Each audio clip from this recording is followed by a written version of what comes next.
Bonjour mes amis, que Dieu vous bénisse tous, que le Saint-Esprit, l'Esprit de Dieu, le même Esprit qui a dit que la lumière soit, et la lumière fut, l'Esprit qui a utilisé Abraham, Isaac, Noé, qui a utilisé tous les prophètes, rois, qui est descendu sur le Seigneur Jésus en forme corporelle d'une colombe quand le Seigneur Jésus a été baptisé, c'est-à-dire le Saint-Esprit, l'Esprit de Dieu, l'Esprit que Dieu donne, concède gracieusement à ceux qui ont soif et faim de la justice divine, de la justice divine. Le Seigneur Jésus a dit à ceux qui ont faim et soif, il a dit, heureux sont les pauvres en esprit, les pauvres en esprit, car le royaume des cieux est à eux. Que veut dire être pauvre en esprit? Pauvre en esprit n'a rien à voir avec la pauvreté, la misère, la faim, rien de tout cela. Pauvre en esprit, c'est comme cette bonne terre, cette terre qui est prête à recevoir la semence. La semence, c'est la parole de Dieu. Et la bonne terre, c'est cette créature qui est humble en esprit. C'est comme l'enfant. Un enfant innocent est humble d'esprit. Il écoute la voix des adultes et répond naturellement, car il est humble à cause de son innocence, de sa pureté, son infantilité. Dieu travaille avec ce genre de personnes. Des personnes qui, comme la bonne terre, sont prêtes à recevoir la parole, qui ne veulent pas discuter avec Dieu, ne veulent pas questionner Dieu. Ces personnes peuvent même le faire, il n'y a pas de problème. Mais la personne qui est pauvre en esprit a un cœur ouvert pour recevoir la parole de Dieu et le Saint-Esprit, utilisant également le même esprit du Seigneur Jésus, a utilisé le prophète Ésaïe pour dire ainsi, quelle merveille cette parole, prêtez l'oreille, prêtez l'oreille et venez à moi, prêtez l'oreille et venez à moi.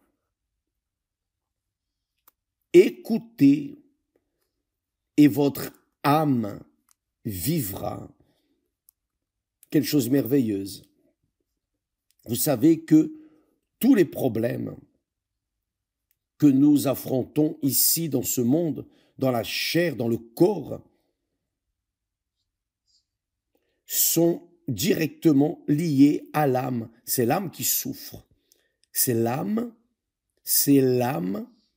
qui gémit dans notre corps. Donc, lorsque nous avons une tristesse, nous restons fâchés, quand nous sommes en colère, quand nous perdons quelque chose, spécialement un être cher, c'est l'âme qui souffre. L'âme sent profondément une douleur qu'elle seule connaît. Dieu offre la vie à l'âme, la vie à l'âme. Prêtez l'oreille et venez à moi, écoutez, et votre âme vivra. Je traiterai avec vous une alliance éternelle pour rendre durable mes faveurs envers David. Qu'est-ce que Dieu a donné à David? Qui était David? Qui fut David? C'est très glorieux. Qui fut David? David, selon l'histoire, était un enfant bâtard. Il était le dernier fils des frères. Et il était considéré comme un rien. Un enfant pur, innocent, qui ne savait que prendre soin des brebis. Cet enfant, si méprisé par son propre père même,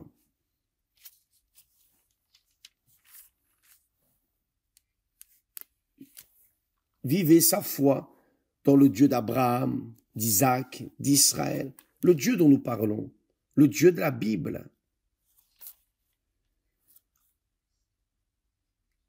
Et parce qu'il était humble ainsi en esprit, Dieu l'a choisi et a dit, heureux les pauvres en esprit, car le royaume des cieux est à eux. Ce n'est pas le royaume d'une maison, d'un appartement, d'un commerce, non. C'est le royaume des cieux, car le royaume des cieux est à eux. Pouvez-vous comprendre cela?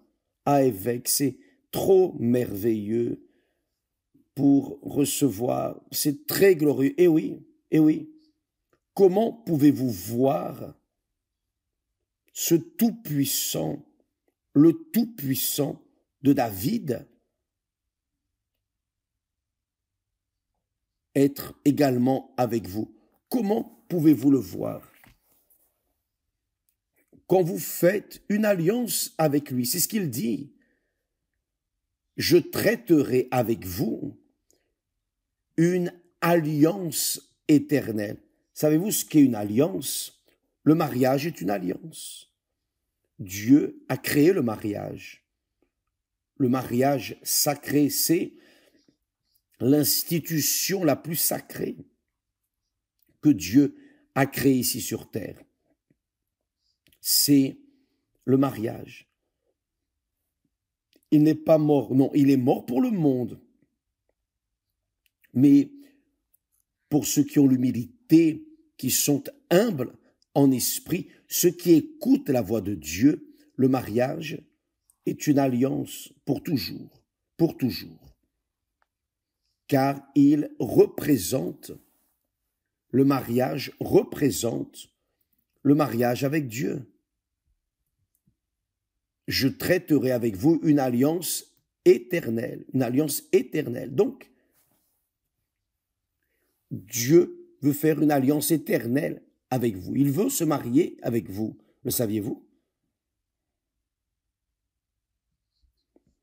Quand nous recevons le baptême du Saint-Esprit, nous recevons le Saint-Esprit en nous. Il entre dans notre corps. Il entre dans notre être. Et il fait sa demeure dans notre corps. C'est cela même. Et alors, la personne est heureuse. Pourquoi? Car avec le Saint-Esprit, elle a la direction, la compréhension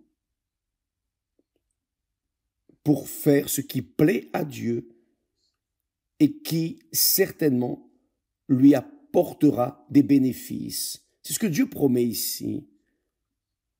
Je traiterai avec vous une alliance éternelle. Il invite qui? Ceux qui sont pauvres en esprit, qui n'est pas pauvre en esprit, humble d'esprit, évidemment, s'offense même en écoutant la parole de Dieu. Mais quand la personne est humble d'esprit, elle accepte, elle se soumet au royaume de Dieu. Ce que le Seigneur Jésus a également dit, cherchez premièrement le royaume de Dieu et sa justice. Cherchez premièrement le royaume de Dieu, c'est se soumettre aux règles, aux lois, aux commandements, à la parole de Dieu. Quand la personne se soumet à la parole de Dieu, alors elle commence à vivre sous la direction du Saint-Esprit. Le Seigneur Jésus a dit, cherchez premièrement le royaume et la justice de Dieu. Et toutes ces choses vous seront données par-dessus. Bien sûr, lorsque vous vous mariez à quelqu'un, tout ce que cette personne a, tout son héritage, vous le partagez avec elle. C'est ainsi avec Dieu. Lorsque vous vous mariez à Dieu, quand vous faites une alliance avec Dieu, tout ce qui est à lui devient à vous.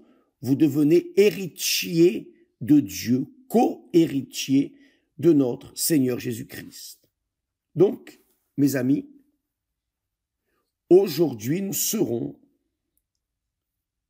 en train de mettre Dieu à l'épreuve. Bien sûr, lorsque nous mettons Dieu à l'épreuve véritablement, nous nous éprouvons nous-mêmes. D'abord, nous nous éprouvons nous-mêmes. Nous éprouvons que nous croyons, car nous prouvons que nous croyons dans sa parole. Dieu promet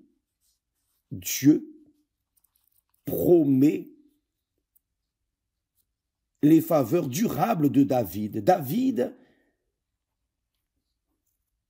son nom a fait partie de la généalogie de notre Seigneur Jésus-Christ, fils de David. C'est pour cela que le Seigneur Jésus a été appelé fils de David, c'est-à-dire descendant de David. Avez-vous déjà pensé être béni comme David? Bien sûr, il a failli, mais il a moissonné les fruits de ses erreurs.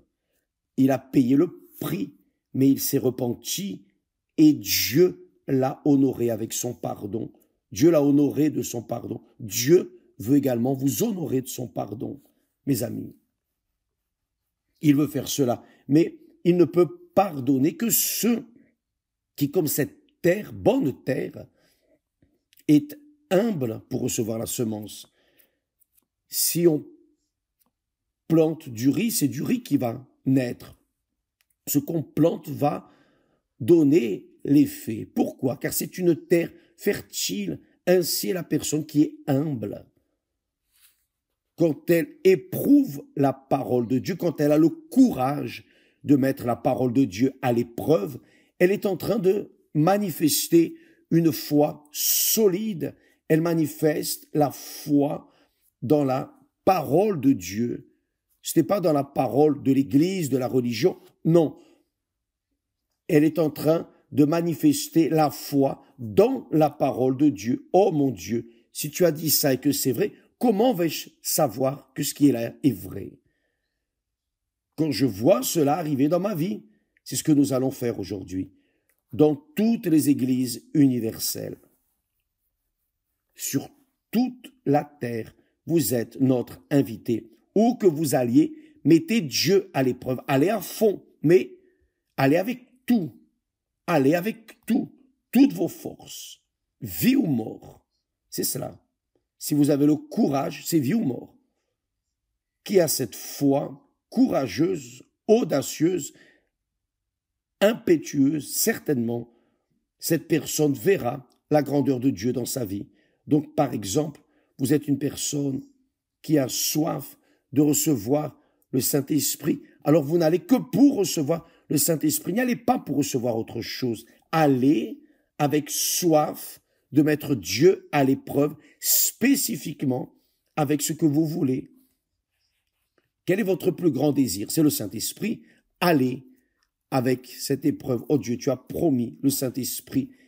Et là, vous allez avec tout, vie ou mort, sur l'autel. Avez-vous compris?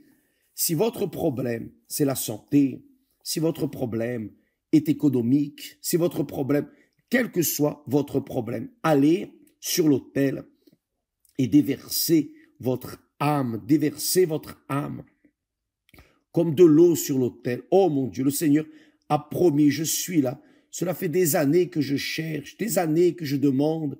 J'ai déjà demandé au pasteur, à l'évêque, j'ai déjà fait des promesses et je ne sais pas quoi. J'ai déjà tout tenté, mais aujourd'hui, je viens mettre cette parole à l'épreuve. Il serait bon que vous emmeniez votre Bible pour montrer à Dieu. Oh, c'est écrit ici, ta parole.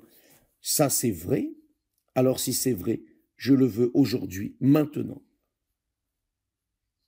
Dieu est le Dieu du maintenant et le Seigneur Jésus est le Amen. Donc, mes amis, vous pouvez comprendre que Dieu veut, il veut changer votre vie. C'est que vous méritiez ou non, bien sûr, nous sommes tous pécheurs, personne ne mérite rien de Dieu. Mais quand nous démontrons une foi dans sa parole, quand nous manifestons une confiance dans sa parole, il est obligé à honorer sa propre parole, car lui aussi a dit, « Ainsi en est-il de ma parole qui sort de ma bouche. Elle ne retourne point à moi sans effet, sans avoir exécuté ma volonté. » Donc c'est ce que nous allons faire aujourd'hui. Vous êtes notre invité. Que Dieu vous bénisse tous et à plus tard, demain, que le Saint-Esprit vienne vous guider nos pensées. Que Dieu vous bénisse au nom du Seigneur Jésus-Christ. Amen.